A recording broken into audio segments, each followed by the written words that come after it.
parler économie sociale et solidaire et commande publique durable tout au long de l'après-midi. Pour le petit temps introductif, nous sommes accueillis par le département. Merci beaucoup. Ça fait plusieurs années qu'on est accueillis ici pour nos AG et ces temps annuels. On est content. Merci. Donc, Monsieur Arfel, je vais vous donner la parole pour introduire ce temps collectif. Eh bien, merci, chère Anne. Alors, on échangeait tout à l'heure avec une collègue sur la formidable capacité d'économie de mots des femmes face à la logorée qui envahit les hommes. Donc, comme vous êtes minoritaire, vous allez devoir en faire encore plus vite. Donc, théoriquement, bonjour, bienvenue, le président Glaise vous salue et on s'arrête là. C'est pas très sympa et c'est pas très accueillant. Donc, de manière très, très libre et avec beaucoup de plaisir, je vous accueille au nom de Jean-Luc Glaise qui est à Paris cet après-midi, qui m'a chargé de le représenter pour l'introduction de vos travaux post-déjeuner ou post-cannelé. J'ai cru comprendre, Présidente, qu'il y avait un petit côté post-cannelé. Voilà.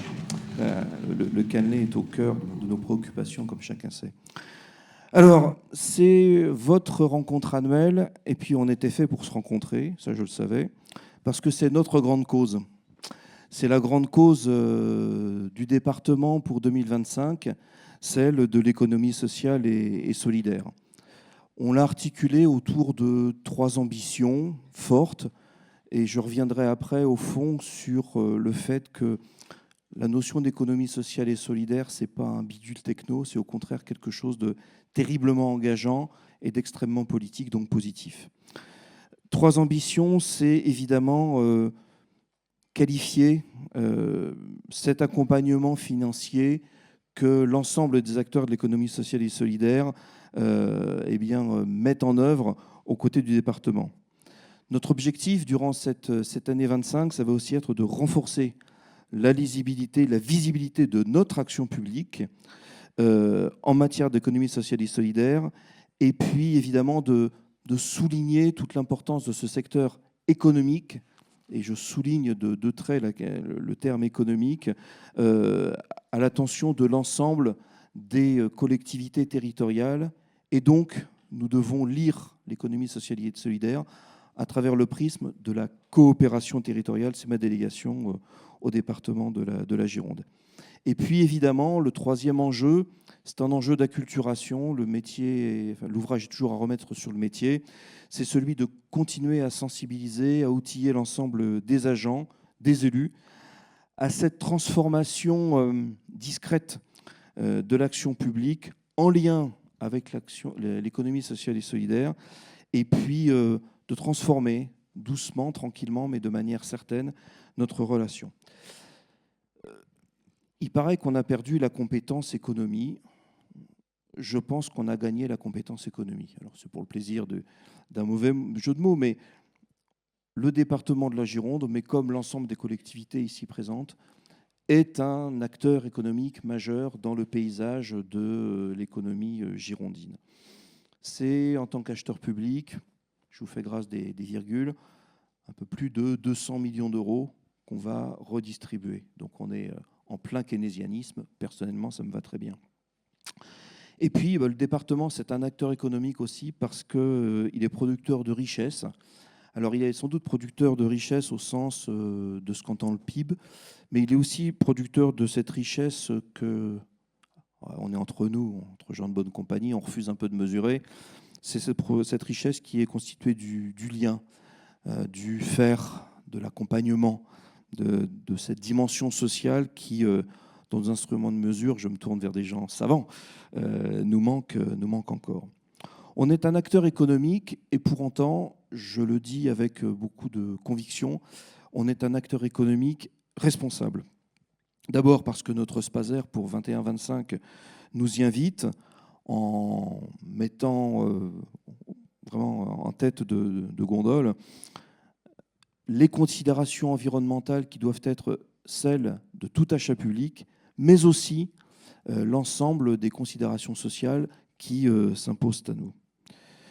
Nous nous engageons aussi dans le SPASER parce que les acteurs de l'économie sociale et solidaire sont des partenaires, sont des gens avec lesquels nous travaillons, nous voulons travailler, nous devons travailler dans des domaines aussi variés que la transition écologique, les mobilités, les collèges, la parentalité. Et puis, nous sommes un acheteur responsable parce que exigeant quant aux clauses sociales, évidemment en veillant à ce que tous les travailleurs, et notamment ceux qui sont en situation de handicap, aient leur place dans les marchés que nous passons, parce que nous avons un traitement par l'allotissement qui nous permet de nous assurer que toutes les entreprises d'un territoire, dans une logique de circuit court, peuvent être soumissionnaires, et parce qu'enfin, nous conservons en tête qu'une entreprise, ce n'est pas un gros mot, elle va dégager un profit, mais qu'elle a aussi une vocation à veiller à assurer la formation de ses salariés.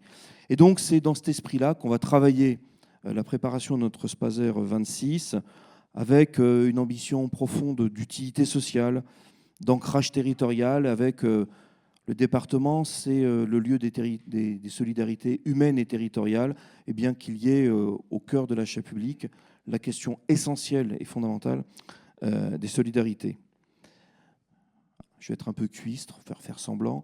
Je ne l'ai pas lu dans le texte, mais Les chemins de la liberté de Joseph Stiglitz, prenez le temps de le lire, c'est vachement bien.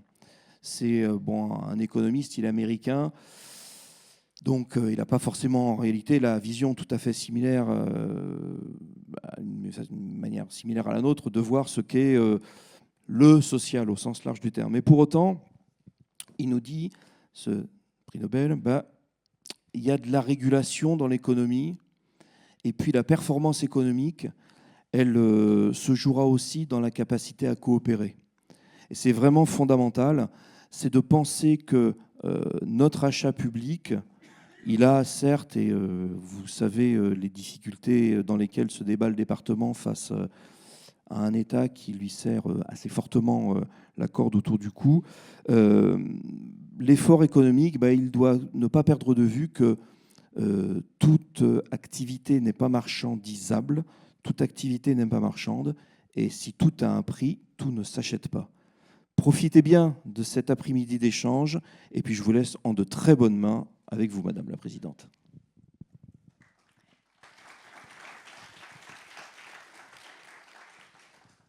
Merci, Monsieur le Vice-président. Merci à plusieurs titres. D'abord pour nous mettre à disposition cette magnifique salle. Et je crois que depuis que je suis présidente, nous avons quasiment fait la totalité de nos assemblées générales dans ce lieu. Et je vous en remercie infiniment parce qu'il est central, il est agréable, il est confortable. On y mange bien et des cannelés. Donc, vous transmettrez bien sûr mes remerciements à votre président. Et j'espère que notre collaboration continuera. Je voulais vous remercier aussi de ce que vous venez de dire sur l'économie sociale et solidaire, qui pour moi a toujours revêtu une grande importance. D'autant qu'à Limoges, nous avons eu une des premières SCOP de France. Et les SCOP, Sociétés coopératives ouvrières de production, comme chacun sait, c'est un peu la première manifestation d'économie sociale et solidaire, et c'était dans le domaine du bâtiment et plus particulièrement l'électricité. Et à l'occasion de ma vie professionnelle, j'ai eu souvent à traiter avec des SCOP, et puis ensuite avec le milieu associatif. J'ai toujours été très ouverte à ce sujet, l'économie sociale et solidaire, et je trouve extrêmement fort que vous ayez choisi ce sujet comme grande cause annuelle 2025, parce qu'il faut faire prendre conscience au public de ce que représente l'économie sociale et solidaire, et probablement il y a peu de personnes, sauf les initiés, qui savent vraiment ce que cela signifie. Alors, moi je vais être très brève pour vous faire bien sentir la différence entre la femme et les hommes. Et je vais juste vous donner un exemple, parce qu'en ce moment, à Limoges, et particulièrement dans ma délégation, nous avons réhabilité et construit un centre de loisirs avec hébergement, donc en respectant toutes les règles qui pouvaient exister en matière de développement durable. Et ça, vous pouvez me faire confiance, j'y ai veillé. En utilisant les clauses sociales et en faisant du réemploi systématique. Donc, tous les chantiers qui avaient eu lieu précédemment, bien, nous avons réutilisé le parquet d'une salle de sport qui a été retraité par une entreprise d'insertion et qui maintenant constitue les revêtements des murs des salles de jeu. Nous avons réutilisé toute la terre parce qu'il fallait araser pour faire un environnement naturel pour les enfants. Donc autant dire que je suis sensible, j'ai toujours été sensible, et je trouve extrêmement fort que vous soyez aussi nombreux cet après-midi pour parler de ce sujet qui est d'actualité et qui sera, à mon avis, de plus en plus. Mais je pense que vous allez encore apprendre des choses. Et d'ailleurs, si vous êtes là, c'est que vous avez envie d'en savoir encore plus sur ce sujet. Donc, je vous souhaite une bonne après-midi de travail.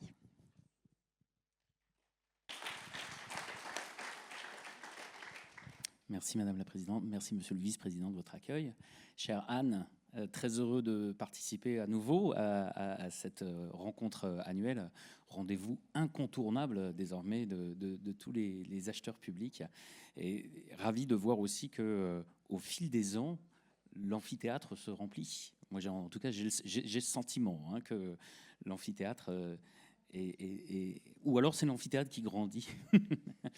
mais très heureux également de participer à cet après-midi dédié à l'économie sociale et solidaire. Moi, j'ai particulièrement apprécié les grands panneaux qui sont dans le hall d'accueil.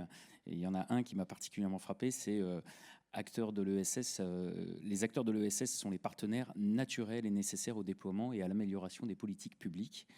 Je trouve que c'est un slogan qui marque bien l'importance de l'économie sociale et solidaire, naturelle et nécessaire, tout simplement parce que ce sont des acteurs qui sont en règle générale précurseurs, innovants, qui sont forcément très mobilisés sur leur sujet, totalement convaincus, et puis également experts de leur sujet. Et puis nécessaire et naturel au déploiement et à l'amélioration des politiques dans le contexte actuel où on parle beaucoup de l'amélioration des politiques publiques, notamment des opérateurs de l'État.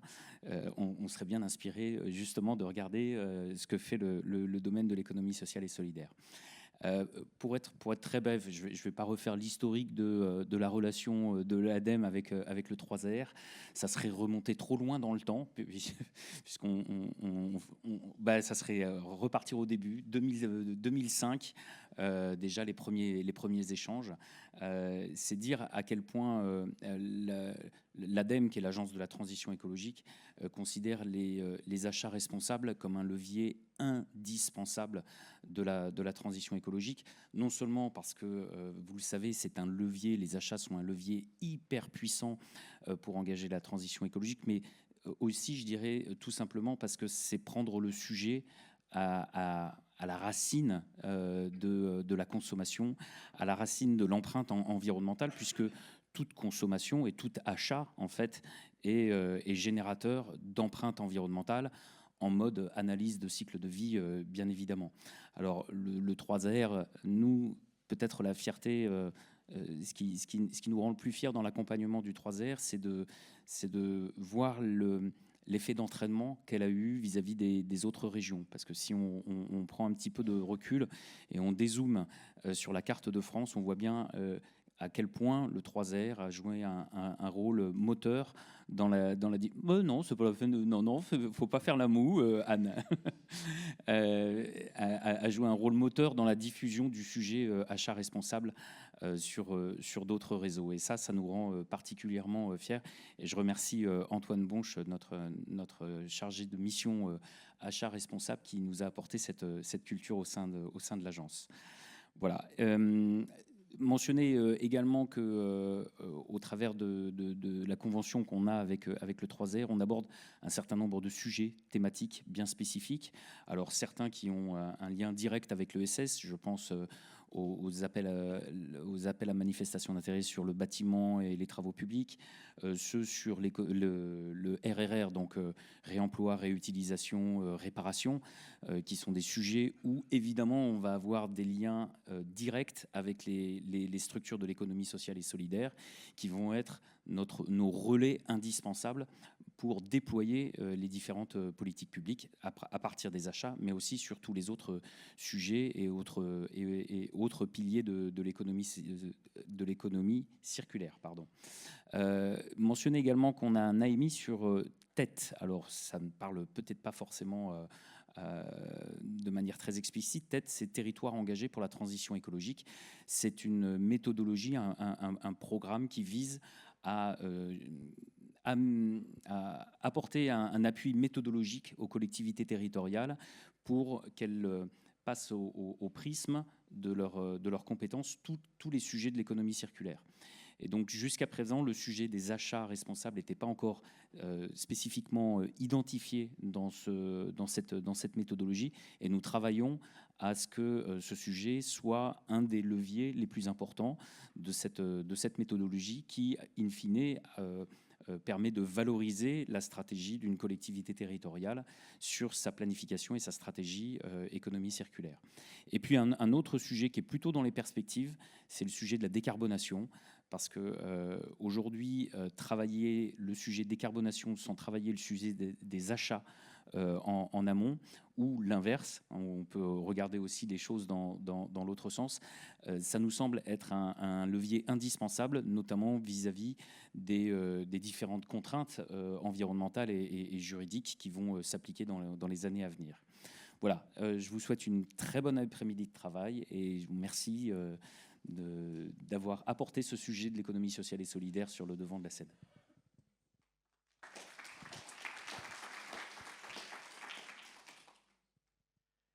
Bien, alors bonjour tout le monde. Monsieur le vice-président, madame la présidente, monsieur le représentant de l'ADEME, Anne. Alors évidemment, heureux aussi de participer à ce temps d'ouverture et ce temps de conclusion d'ouverture. Du coup, il me reste 2 minutes. Je vais essayer de tenir, mais je ne suis pas sûr. Alors, j'interviens aujourd'hui avec une double casquette en tant que directeur régional d'INAE, qui est l'interréseau des structures d'insertion par l'activité économique en Nouvelle-Aquitaine, et en tant qu'administrateur de la CRES Nouvelle-Aquitaine, donc Chambre régionale de l'ESS. Donc, évidemment, le sujet de l'ESS et des achats socialement responsables nous importe. Alors, 3 petits points.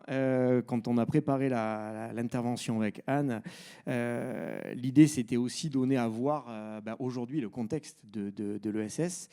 Donc, 3 petits points. Un premier qui est des temps incertains. Je pense que ça a été un peu évoqué. Un cap à tenir. Évidemment, vous l'avez tous vu, l'économie sociale et solidaire vit aujourd'hui une période d'incertitude majeure. Les financements publics se contractent. Les structures, les associations, les structures de l'économie sociale et solidaire sont confrontées à des choix difficiles. Alors d'abord budgétaires, et on croise les doigts et on n'espère pas humains dans quelques mois. Juste un chiffre, le budget national alloué à l'insertion par l'activité économique, budget régional, pardon, est en baisse cette année de 3%. Il l'était déjà l'année dernière de 3%. Donc on est sur une dynamique de grand âge à la baisse de ce soutien qui amène les structures à une espèce d'injonction paradoxale de se développer toujours plus avec toujours moins de moyens. Donc dans ce contexte, évidemment, on se réinterroge. Il est obligé et indispensable de repenser un modèle de développement de l'ESS, peut-être un modèle plus économique, moins dépendant des subventions, mais, et un gros mais, fondée sur un partenariat stratégique renforcé avec les collectivités. Et je pense que l'enjeu, il est là. Le deuxième point que je voulais partager avec vous, c'est des forces contraires aujourd'hui, des vents contraires assez forts. Le premier, je viens d'en parler, le contexte budgétaire. Le deuxième, une concurrence accrue. Une concurrence accrue entre le système, l'économie dite classique et l'économie sociale et solidaire, et même à l'intérieur de l'économie sociale et solidaire, avec des tensions et de la concurrence accrue. Et puis une lecture parfois réductrice de l'économie sociale et solidaire comme étant une économie uniquement de réparation, peu compétitive, marginale, et on commence à entendre même trop politisée. Ces tensions fragilisent complètement l'ambition sociale et environnementale des politiques d'achat. Un exemple aussi, on l'a vu très récemment avec Envie, la grande enseigne Envie, très connue dans le réemploi de l'électroménager, qui perd un énorme appel d'offres, qui met en jeu près de 1000 emplois au niveau national, sur un critère de mise en marché de l'éco-organisme uniquement basé sur le prix et sans lier aux autres indicateurs, peut-être moins ou peu mesurables. En parallèle, des pratiques d'achat public qui se développent, certes, c'est indéniable, mais qui sont encore, il y a encore une grosse voie de développement. On entend souvent que mettre en place une politique d'achat responsable, ça ne se fait pas en un clin d'œil. Et on le sait, ça demande des outils adaptés, ça demande des compétences, ça demande des temps de partage. Et je pense que ces journées en font partie. Le dernier point que je voulais aborder avec vous, c'est l'achat. L'achat, c'est un acte politique au sens noble du terme. C'est-à-dire qu'acheter, pour une collectivité, c'est évidemment jamais neutre. Acheter, c'est un acte politique, c'est décider d'orienter la commande publique en faveur, effectivement, du bien commun, de l'inclusion, de la justice sociale. C'est ce qu'on essaye de porter, justement, en ayant développé le PRASER, donc il y a un parcours régional d'achat socialement et écologiquement responsable, co-animé à l'échelle régionale par la CRES, par 3AR et par INAE, qui vise justement à accompagner les acheteurs, accompagner aussi les structures de l'ESS à répondre ensemble, à se dimensionner pour aller sur des marchés plus importants et favoriser les coopérations locales et durables. Donc voilà, pour conclure, pour une intention de la demi-journée, c'est dire comment repenser ensemble la puissance de l'achat, se dire que faire un achat responsable, peut-être à destination aussi des acheteurs, c'est pas juste cocher une case dans un fichier de reporting, c'est affirmer une vision politique de l'économie. Et je pense qu'il faut le porter haut et fort aujourd'hui. C'est faire de l'achat un moteur des transformations sociales et écologiques. Et évidemment, c'est pour les acteurs de l'ESS une voie de consolidation, d'autonomie et de coopération. Voilà, donc très bel après-midi à vous tous.